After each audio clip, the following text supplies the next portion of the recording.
Welcome back to our Florida podcast. This is our 10th episode. Woo woo. I am your host, Mae, and I talk about one of Florida's diverse wildlife and ecosystems on Fridays. And I'm Kaylee. On Mondays, I share about Florida history. This week, we talked about the coolest springs and how the springs were formed and the human history that dates back over 14,000 years. Perfect. All right, let's get into it. This episode is one of my absolute favorites and our first marine life on the podcast. As of this week, it's going to be all about the manatees. Sweet.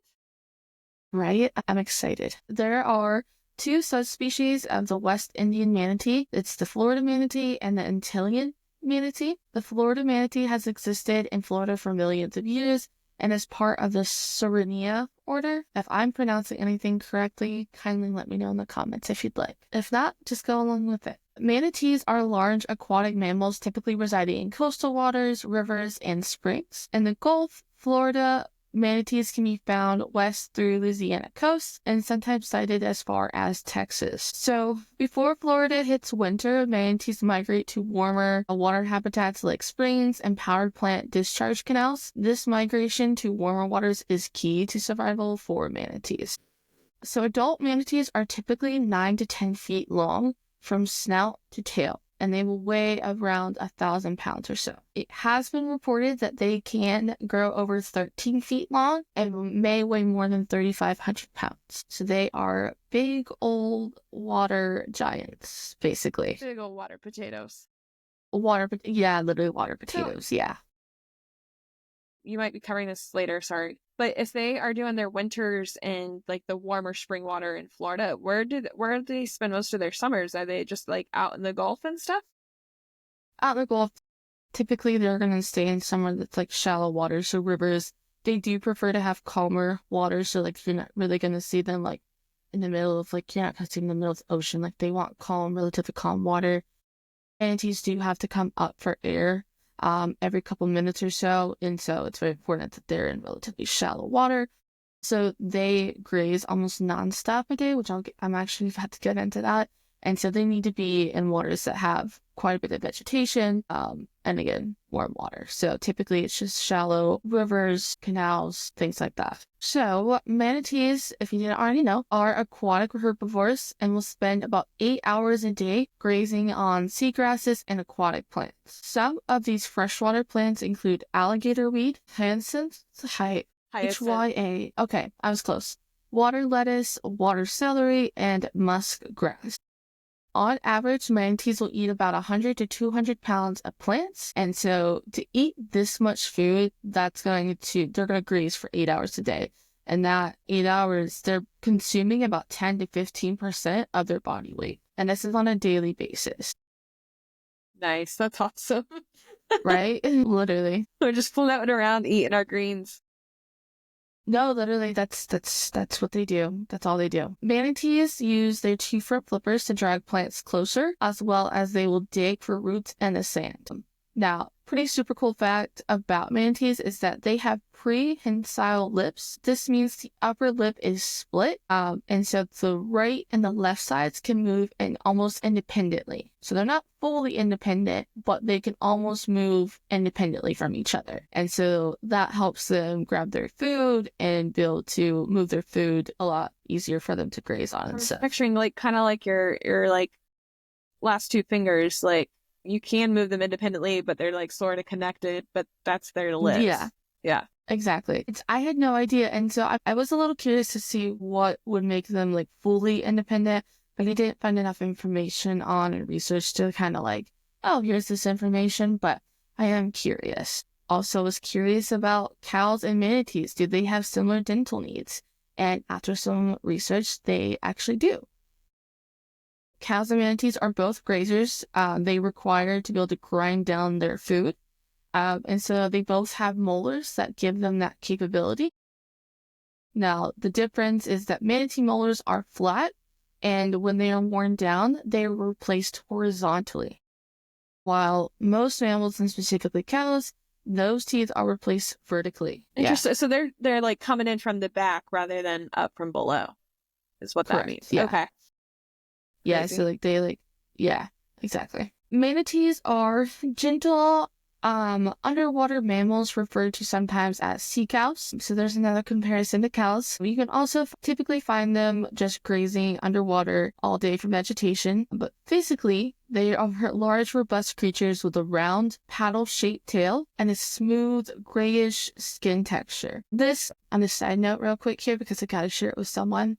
Obviously, at the end here, I get into myths and legends and things. And so all day yesterday, when I was looking at different things, I looked into the history of myths and how they came and why they came into place and et cetera and whatever. The whole time, I could not stop thinking, the man, the myth, the legend. I think I said that to myself like 20 times. You should share that. And I was like, can I work this into the podcast? I don't know. I did not find a way technically yet besides that, but you should share it. Yeah. Okay. So, manatees are gentle underwater mammals referred to sometimes as sea cows, as they typically spend most of their day calmly grazing on underwater vegetation. Physically, they are large, robust creatures with a round, paddle-shaped tail and a smooth but also scaly, grayish skin texture, which allows them to blend in to their coastal and riverbed surroundings. They are also closely related to like an elephant. They share like the skin. If you took an elephant but had it in the water all the time, it's typically a description they have sometimes. That makes sense, because like if you look at a manatee's back, I'm always surprised that they've got like the little hair sticking up, and it reminds me how like when you see like an elephant, they'll have like you wouldn't call them hairy, but they're also like definitely not bald. No, and they have whiskers too. And I found it really, and I believe if I remember, I studied like elephants too, and like they just have like just the hair, and I'm like, why? It seems weird, and I think when you see a little strange, you see drawings, you expect like smooth, like smooth rubber or something, but when you get close, I mean, they look like they need moisturizer. They do look like it, yeah. Emotionally, manatees, they are typically exhibiting signs of curiosity. They have social behavior. They are often found in groups, and they communicate with one another through a variety of sounds, such as squeaks and whistles, which I did not know. I thought they were relatively just quiet, but they do actually have a communication of just those squeaks and whistles between each other, which I thought was pretty fascinating. That's really cool. It actually reminds me in my episode that I researched about Wakula, and we were talking about like the archaeological digs that they were doing. There was an interview in this news article with one of the ladies that was leading the digs, and she was like, imagine it's really difficult. The water's like constantly cold, and then you've got stuff shifting and moving. You've got water constantly being pushed out, like there's sediment, this and that. And then add in like 50 manatees bumping around, bumping your buoys, being curious about what you're doing. And it makes it way more difficult. I was like, that's crazy. Yeah, they're extremely like, I don't know. Well, I just kind of like playful and very just curiosity. Very, very curious. Jeez. They will definitely like come to anything and just kind of pop it with their nose, play around with it, especially when they're little. But even like full-blown grown adults, they are just, the curiosity does not go away for them. That's so cool. So I think it's pretty cute. I like it. They're so lovable. They are. They're just sea cows, big giant potatoes in the water.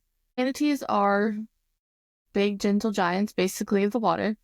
They often fall victim to various human-related crimes due to habitat destruction and boating accident.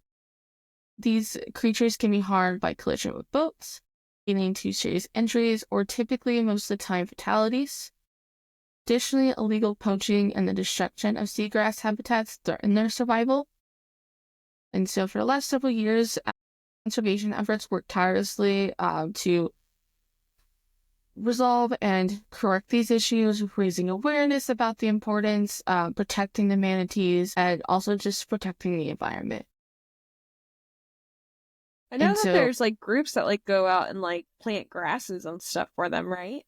Yeah, exactly. So there's groups that are going to go out and they plant grasses for them. There's a lot of research in figuring out algae outbreaks and figuring out what is killing the grass. So it's two things that you kind of need. So the manatees, if you think about how much manatees are eating on a daily basis, and if we didn't have manatees, how much more grass and how much more polluted our waters would look. So manatees are doing two things. They're controlling the grass that is growing, which we desperately do need, as well as also making it possible for our waters to look clear, boats to actually get through our waters, because if not, it's just going to become all this grass and just a consistent buildup. So it also can block fish and any other marine life that's in the water from getting through it, and just overall keeping our waterways a lot clearer and able to get through. Also, water just moving in general. Because after so long, if no one's clearing up that grass or the plant life, it's all just going to sit there and it's going to basically floodplain, basically. Exactly, literally. Yeah, I feel like if you look at like a place like Rainbow River, it's probably a good example because like you got on the edges where it's really grown. And if you just add in grass to all of that that's not getting eaten and is just growing up, it's going to completely change the environment there and the water flow and everything. And yeah, sorry.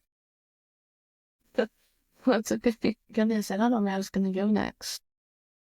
Well, I was going to say, too, I know that there's been a lot of education since I've been a kid. So, I mean, in the last like almost 30 years, there's been a lot of education about no wake zones and being respectful if you're boating because of like how many manatees have been cut up by boats. And I think anytime that I've seen manatees, like not in like a museum or something, you always see them with scars and stuff on their back end scratched up. And I mean, I imagine some of that's like just normal scratches and scratches, like they get algae on them and stuff. But a lot of them, like you'll see full on scars or like chips out of their tail.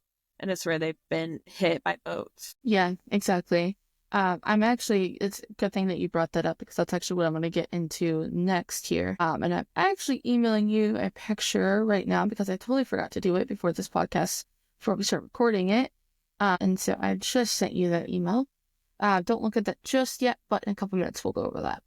Manatees do not have any direct predators besides humans, and so because of this, there's a couple things that we can do to keep manatees safe, because literally they do not have any specific wildlife that is directly targeting them. They're not a main food source for any wildlife, and so it's just humans that it's affecting their day-to-day. And so some of the regulations and things that have been put in place are specifically for boating, and boating, it's extremely important that we do not bump into them, that we are avoiding manatees getting scars and new scratches and getting injured. And so part of helping with that is putting in these slow or no wake zones when boating. You'll have to pay attention to, there will be slow signs that say manatee area. Typically the slow signs will say kind of what wildlife is expected in that area.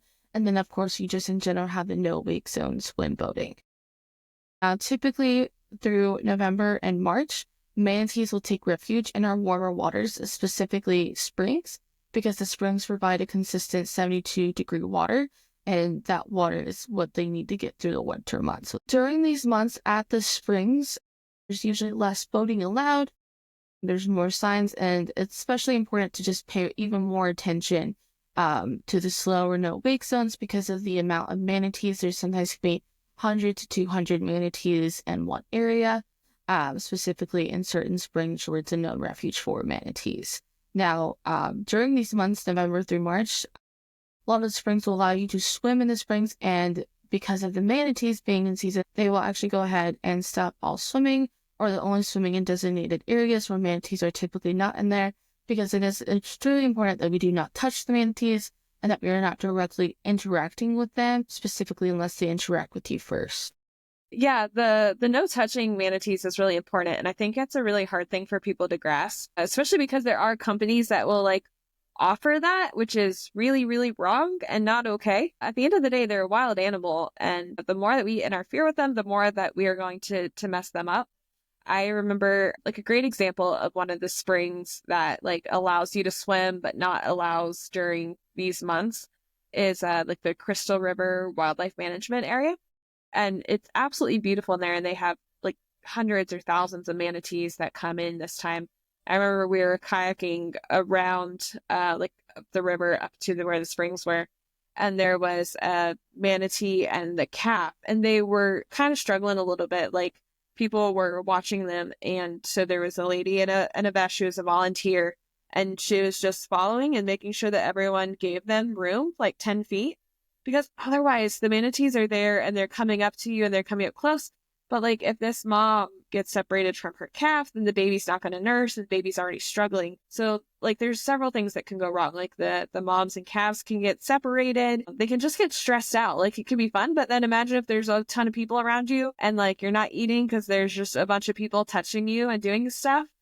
Like it can be very, very problematic. So it's just really unethical if you are looking at a tour and they're like, oh, you'll get to touch the manatees. A, it's illegal. And B, it's just not ethical. So don't be doing that. Also, refrain from supporting companies that are advertising that you can touch manatees, because part of helping them out is no longer supporting those businesses. Exactly. And the other thing too is like manatees are really curious, and you'll be able to get way closer to them than you think or like even need to see them, to get good pictures. So just be respectful of that. Like don't abuse that opportunity. I know we've gone out to the springs when it was a freeze night, and so I think by the time we were on the water, it's probably like 40 degrees in the air, and it was like the water's that beautiful 72. And as you like turn the corner around the river, there were just all these little bumps. You see their back, you see their snoots, they do that little like blowout thing with their nose. Sometimes they came up and like bumped into the boats, and like you can't even avoid them. So like if you are in the right places at the right time, like you'll be able to get close and see them. Don't go out of your way to harass them. Be as mindful as possible. Be respectful. But yeah, they're so cool, and they just like, what you doing? And you'll see them like go from like going whatever, and they'll like rotate up and look at you and rotate back. Be a great video, guys. If you're not on YouTube, I'm making all sorts of movements here. We're really missing that 1 hour of sleep. We're desperate for it right now. But yeah, I agree. Well said. Prevented me from having to rant about that and being like, let's not do it.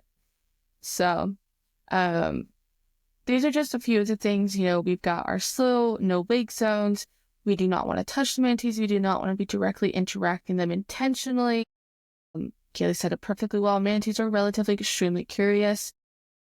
You're in the appropriate place and they're curious, they will go ahead, they'll get relatively close and show some interest, and it's pretty great. But it's just being very important, and of course still support the businesses that are advertising touching manatees, because it's wrong.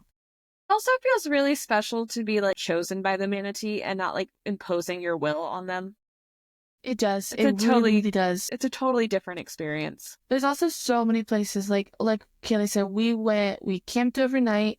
But you didn't have to. We camped overnight on one of the freeze nights when it was expected to have several manatees in that area. And then we went kayaking, and it was just a great time because we were out there, we heard the noises, we're like, oh crap, those are manatees. This is so cool. And then we were just kayaking through, and like they come right up and they're just very curious, and like you can see all their noses, and again, they just make so many noises when they're coming out of the water and stuff. And so it just felt extremely cool, and it was a great, great thing to be like, all right, well, I was not chosen, but like also kind of chosen. It's just like really feel good. It's special, and you're seeing it like the way that it is, the way that it works. Not like you're not forcing. It's not like some act. They're there, exactly. They're living. You're out and having a good time. Yeah, exactly. Manatees are protected by several organizations.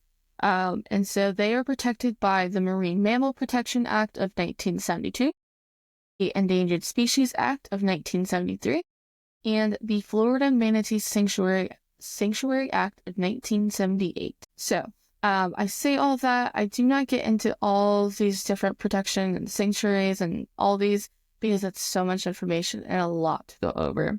But I will go ahead and lead with this and just kind of finish up that here. It is illegal to feed, harass, harm, pursue, and hunt manatees.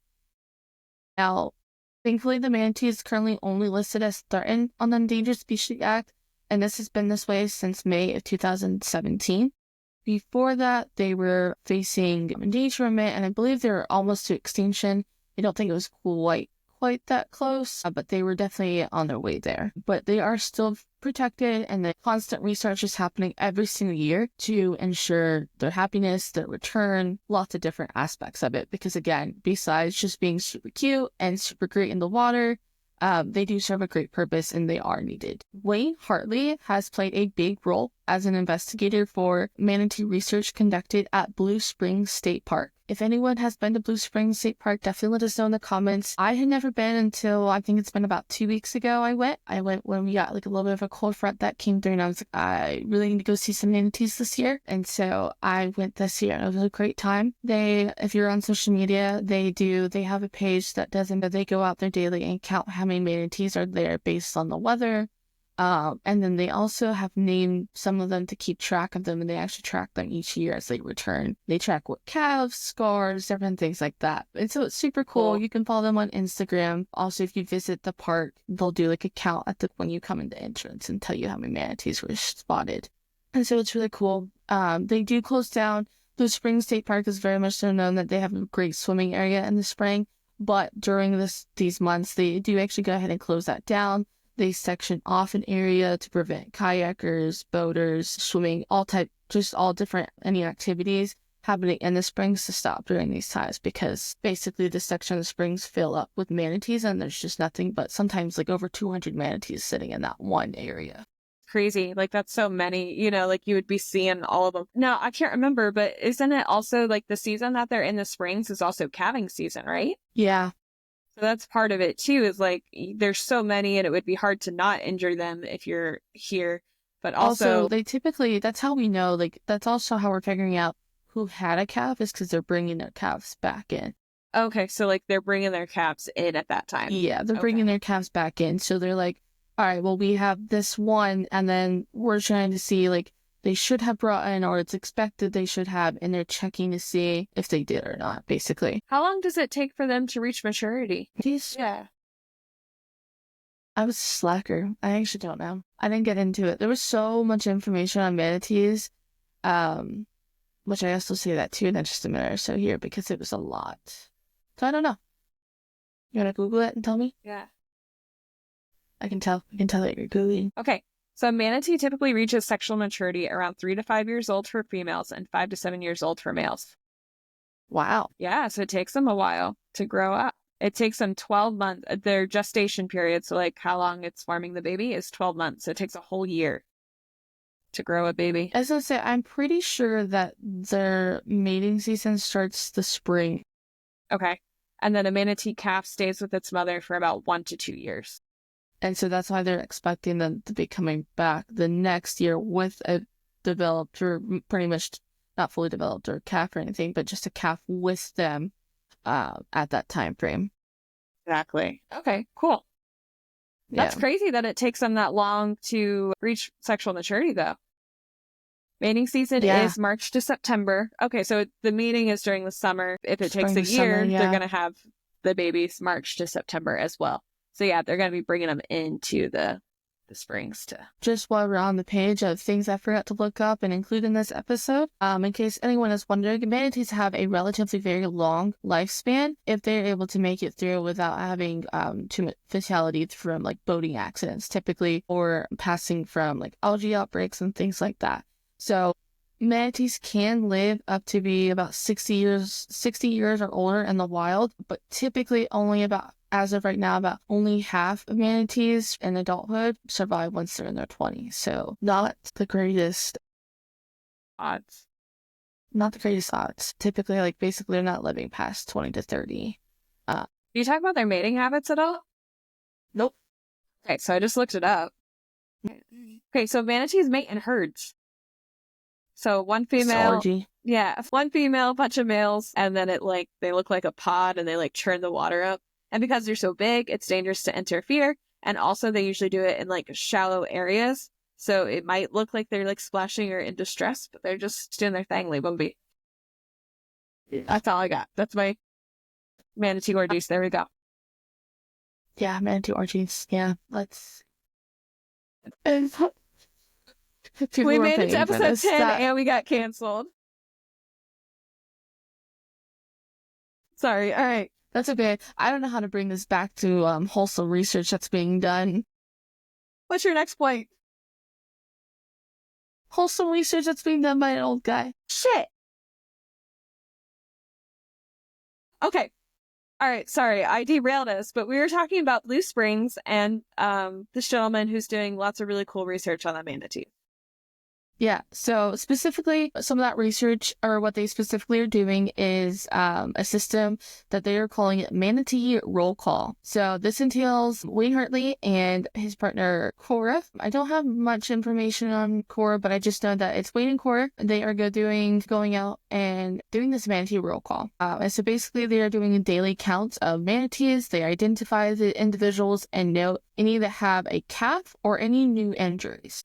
And so while they are going out there, they're going out on a boat, on a kayak, canoe, whatever we want to call them. They're going out there, counting the manatees, taking a look. Now, typically manatees are really only modified, or not really modified, but they're only tracked by pictures. Like if they have really distinct scars, they can identify, name, give them like a number to recognize and keep track of each year. And so that roll call, they do a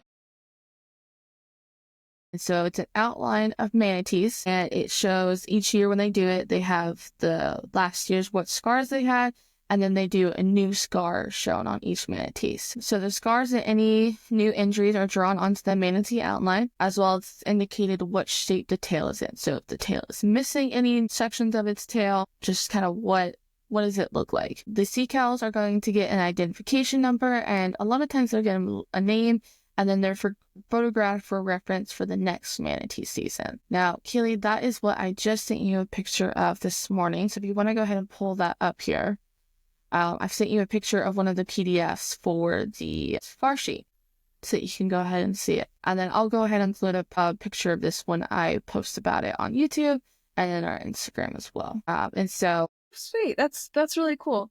It's when you're describing it's cool that it's a process. It's a really cool process. It's a shame that they're having to do it, and also like there's still just so many, but it is really good process. And I did find it interesting that they were tracking it. They also like, okay, if any old scars are healed, they will remove those and just put in the new, so they can go ahead and compare from each year. It is really sad, especially like some of these have like a whole chunk of its tail, you know. Like some of them have so many Floyd marks. Yeah. Had like no, but it's also really crazy. So like if you think about, and I'm saying all these manatee names, and they'll be on the chart that I'm going to share. But if you look at Flash, Floyd, Howie, and Lenny, those are like 1971 is when they were like first ID'd. Wow. And then born 1978 was Lenny. But Howie, Floyd, and Flash, they were identified in like the 70s. So it's crazy. So yeah, they've been, I guess that kind of makes sense why they've got so many more scars. They're a fair bit older than some of these other ones. They've been here for a little bit of time. And they've been here, like, I mean, technically, I guess protections started to become in place around then. But yeah, you know, I know in my lifetime I've seen the ads and stuff like really ramp up, and the education ramp up about that. So hopefully that kind of indicates that it's working. Yeah, I assume that that's part of what this research is for, and figuring out just to... Patty Doyle. To see. Huh? Patty Doyle. Patty Doyle? Born in 1971. Patty Doyle, that's funny. Yeah. Mushu, Margarito, Marlin. Gator. Oh, those are so cute. That's really cool, though. Dent. That's really neat work. It's funny, as you're like describing it, I was thinking of like the chart you get at the acupuncture or at the doctors. It's like indicate the pain. No, it literally is. Yeah. Yeah. The key that they have set up is that basically on the outline that they do, if it's a white, they have scars, like they'll draw like an outline of the scar if it's white. And then if it's a scar that's visible but has been healed, they'll color it in. And so that's what that one means. And then they'll draw in any sections of the tail that are missing or any cuts. So that's kind of what they break it down to. And if they're able to identify when they were born or when they were spotted, they'll put that information, and then they're assigned that identification number too. Looks like Margarito's missing like part of one of his front fins and stuff too. Yeah. And then, let's see. So basically, with this information, they're going out and checking all this. At the end of the season, all photographs of scars and the scar charts are then sent to MIPS, or Manatee Individual Photo Identification System. These photos allow researchers from FWC, MML, and USGS to review each year, make changes to waterway traffic, and decide what needs to be done to ensure the safety of manatees. They're also able to figure out who is migrating from what area. Are they coming back to the same area? Are they moving to a new area? Because they're just able to track, are we getting more each year? Are we getting less? What's going on? Essentially, it's kind of the easiest way. And just some of the research that they're doing. I do know that sometimes if they have manatees that they've identified that have not returned, and they were expecting them to return to Blue Spring State Park, they'll try to reach out to Kaylee, help me out. Where is that area where we saw manatees the very first time when we were kids? Where was that at? I'm going blank. Apollo Beach. Apollo Beach, yep. The power plant, right? Yeah, the Apollo Beach power plant. Thank you. They will actually go ahead and kind of communicate with different springs, different parks, and then the power plant to see, did this manatee return? Did they come back with a calf to identify? So they'll work within each other to go ahead and get this information and figure out what's needed, as well as what further changes can we make to just improve. Do you know, do they usually return to the same spring each year? Yes and no. There's no actual research behind specifically. It's not like turtles where it's they come back to the same beach. They're just following the water and food. They're following water and food and what's probably just kind of closest to them and what's easiest. It is said that basically if they don't have enough food, or if in that year they felt like they didn't have enough food or the resources were limited, they won't come back and they'll just go to a new area. So that's part of the reason why they are trying to figure out who's coming back and what those reasons could be and stuff. Interesting. Makes sense. I mean, yeah. And like I said, I will go ahead and have the PDFs of the scar charts that they use, and also the key that I went over a little bit of what they do in our post. And so for learning about manatees and a little bit of who they are and what they are, I think this is gonna be the end of this for this episode. I did go over only a small portion of conservation efforts and their past history. I did read a little bit that there's some research behind this, and I say very little, about manatees actually not originating from Florida, which I would have to read a lot more on, and I think I might do that in a separate episode and talk about manatees some more because there's just been a lot about them. But I did want to go ahead and switch gears a little and address the title of this podcast, which I think and I'm hoping is going to be Are Manatees Mermaids? Yeah. So when I was doing my research for this week's episode, there was a lot of information about manatees and their conservation efforts. However, for shits and giggles, I decided to Google manatees, manatee myths, and folklore, and this led me to the information and story that I'm sharing today, and I was pleasantly surprised with what I found out. It was pretty great. So we're going to go back a little bit, and we're going to talk a little bit about mermaids, or sirens, or whatever we want to call them. Legends of mermaids, sirens, marine humans, or mermen extend as far back as about 5000 BCE, and this is when Babylonians worshipped a fish-tailed god named Oannes, Oannes. And so John Ashton published a book, Curious Creatures in Zoology, where it is proposed that this is the first idea behind mermen. It is safe to say that there are many opinions and myths about mermaids and what they are, and these myths have followed us all throughout history. Several different descriptions of mermaids have been recorded over the last several centuries. In Greek mythology, mermaids were initially referred to as sirens. Sirens were women with a lower body and then wings of a bird. The Romans also adopted sirens, who then became beautiful women with a fishtail, who lured sailors to their deaths by singing. This has become the most popular and our most preferred version of mermaids to date. I didn't realize that the Greeks thought that they were originally birds. Yeah, so that was... had to fact check that. I didn't know that. I thought, I was like, this seems wrong. Yeah, that's but the no, scene it was in the Odyssey. And then the Romans adopted. Yeah, in the Odyssey, exactly. Yeah. Now, this one I'm very glad is definitely not a true one because it was terrifying to look at. But to go forward a little bit, in the 19th century, monkey mermaids became part of the mermaid lore. Originating in Japan, the monkey mermaid was described as having a monkey head and a torso of a fish. They look terrifying. Absolutely terrifying in my opinion. I would cry if I saw one. I don't want to. I'm assuming you've looked up some pictures by that reaction. Indeed. Yeah, terrifying. I do feel like it would be something I would find in Pirates of the Caribbean, though. It doesn't help that a That lot of these like pictures are like skeleton like images and stuff and casts and but yes, it's very alien slash Pirates of the Caribbean. Everyone's actually skeleton zombie things. Yeah. exactly. Okay. Yeah.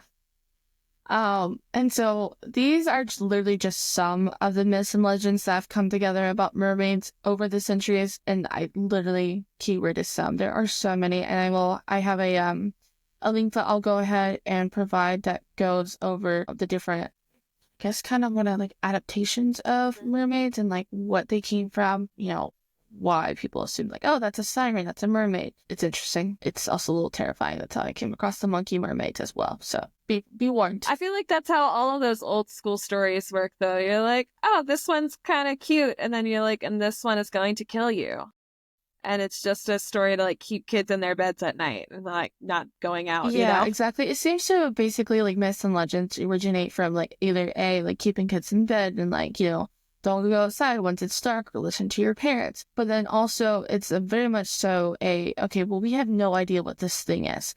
We don't have any research or knowledge about what something is. But turns out, oh, this was a shark or this was a dolphin or, whatever it was, we don't know that until years later. And so basically it's like a unknown of either we're going to identify it as half human, half water fish thing, or we're going to identify it as a monster. And it's really just comes from we don't know. And so this leads me to my favorite myth. I find it pretty funny. Are Manatees Mermaids? So it seems to have officially started in the 15th century when Christopher Columbus had his first mermaid sighting. Based on a recorded journal, he had spotted 3 sirens on an expedition near the Dominican Republic. On January 9th, 1493, Christopher Columbus described sirens as not half as beautiful as they are painted and faces like a man. I find that description pretty funny because, faces like a man?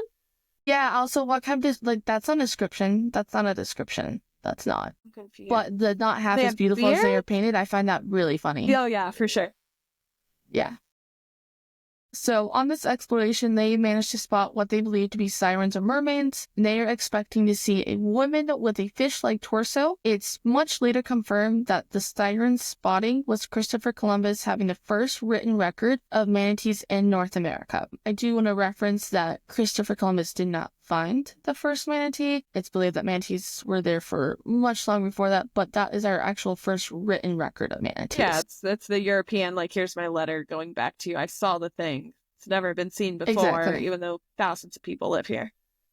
Yeah. And actually know what this is. So, literally. Later on, several other explorers record sights of mermaids with descriptions of what we know today as manatees. And so, when first learning, I found it kind of hard to believe as I couldn't imagine confusing a manatee for a mermaid because manatees are adorable, but I would have not described them as the mermaid description that we have now, which at the time was, like I said, described as a beautiful woman with a fish-like torso that is going to sing you to your death. I would not compare that to a manatee. I just wouldn't. But I think a huge point behind myths, legends, and folklore is your perspective and the knowledge and resources available in that timeline. So when Columbus saw the sirens, the connection that was made was a graceful creature swimming through shallow water with a wide, round tail and something that represented half human or half fish, which is what I assume the man-like faces like a man is what I assume is kind of the description.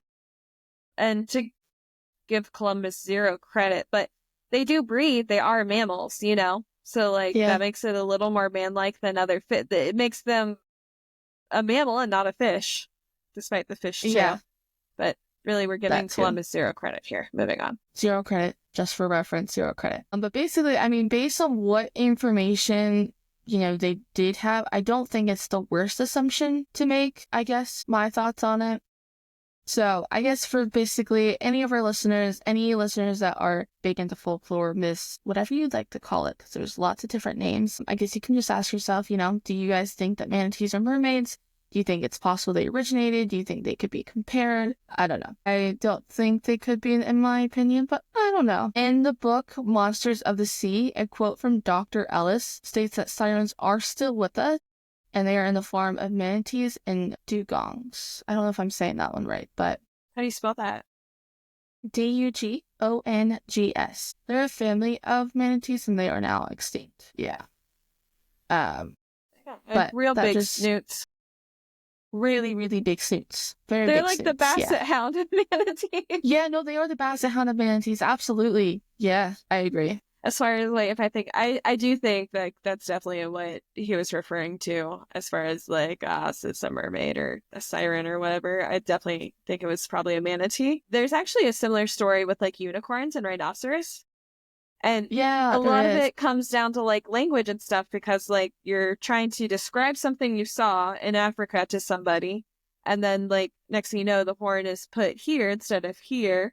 And then there's like so many things that kind of happen with it. Instead of being like this big bulky animal, this rhinoceros, instead it's like, oh, it's a graceful horse. And then, add in like some folklore and stories. You have mythical things that mention like the siren, that myth has existed way before anyone saw a manatee. And it also could refer to like any number of different things that have like a tail or just aren't explainable. And I think the only thing that I do think it's interesting if you think about it, they do breathe air. They're closer to a mammal than a fish. I mean, they're not a fish, they are a mammal. Like that's not a debate. Yeah. So I guess you have that aspect of it going towards like, well, I guess they're a little human. I don't understand the face of a man. I guess the whiskers maybe. I'm guessing like the coming up for air, the breathing, like they have to breathe on land like we do. But I don't know. I guess like I kind of, as I said, I think it's myths are really based on perspective that you have in the resources. And so like I'm like, okay, if I think about the fact that there's no pictures of them, most likely they probably have never seen besides maybe any drawings, maybe. But there's no pictures, there's no anything that's been made, there's no, I mean, who knows if there was like any written, like solid written information. I just don't think it's the worst assumption to make. I do think there are No, and possibly like better assumptions to make, but they've been on ships for months. Everyone's got scurvy and any number of other diseases wrecking your body and your mind. Yeah, I can absolutely see all of that playing into factors. And I do think it's kind of an interesting point too. Like when we don't actually know something, we start making up all sorts of stories and worst case scenario. I mean, it's like if you're like walking around your house in the dark and you can't see something and something touches your foot, you immediately jump to like worst case scenarios, not like, oh yeah, I left my jacket on the floor.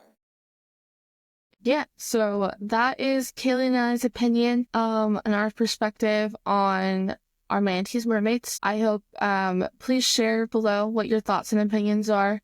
I'm always curious, always looking forward to a different perspective of something. So this concludes this week's episode. Please share your favorite visits with manatees or your favorite wildlife myth. Thank you so much for listening. Before we go, what's your favorite name for manatees? Like your favorite like euphemism for them? Manators. Okay, nice. I like water potato. Yeah. I like water potato. That's a good one. If I had to pick one, I just definitely call them manators. Probably like, I don't know. I think Sea potato's cow. pretty good. Sea cow's really Sea cow, I'd descriptive. probably call them but... a sea potato. I'd probably call them a salty potato. Sounds right. All right, Yeah. guys. Well, thank you for listening. That's going to be it for this week. This is Our Florida Podcast. You can follow us on social media at Our Florida Podcast. If you love the episode, please share with a friend. We'd love a 5-star review. And I think that's going to do it. Have a great day.